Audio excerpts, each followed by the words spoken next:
Let's talk about it. If people are addicted to anything, it is a health crisis. Let's talk about the addiction to pornography. Any words of wisdom, any thoughts? Well, addictions in general have the root, as the root cause, loneliness. That's what experts would tell you. But they also follow a certain pattern, a certain cycle. Normally, it begins with an infatuation, if you want to say it that way, with the pornography. You're thinking about it all the time. Anything triggers the idea, the thought of, I want to access it again.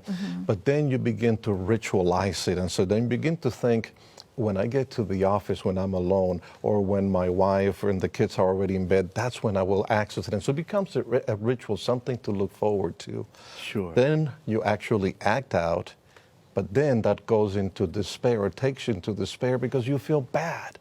But when you're in despair, you need to fill that void again somehow, and so you begin the cycle again. Now, if you think about it, if you repeat that cycle over and over again, it gets stronger and harder to break. And that's why this addiction is so difficult to break. Some people compare it to addiction, worse than addiction to cocaine. You know, you talk about addiction, and pastors do get addicted to many things. But there was one word, loneliness, that you used. Have you heard in your travels, in your counseling, in your relationship with ministry workers, that they are lonely?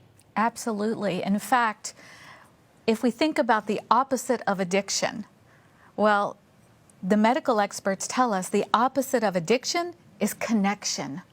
Connection. And so for so many pastors, they're missing this connectivity. Yeah. You know, we don't have close friends. Maybe it's not good to have close friends. I think about the years when I was ministerial secretary and the pastors that lived far out in the middle of nowhere, we would say it. Isolated. Exactly. They had Right. sometimes 2 or 3 churches, sometimes an hour or more each church from one another. The closest district would be 2 hours away. They have no one that they could reach out to. I mean, we would have our monthly ministerial meetings, but once a month is not even enough. So you're isolated. You really can't have or develop friendships within the church. Yes. You can't talk to sometimes administration. You're very lonely. And therefore, then you reach out to things to fill that loneliness, often things that are not healthy. You can do other things, but sometimes you reach out to things that are not healthy.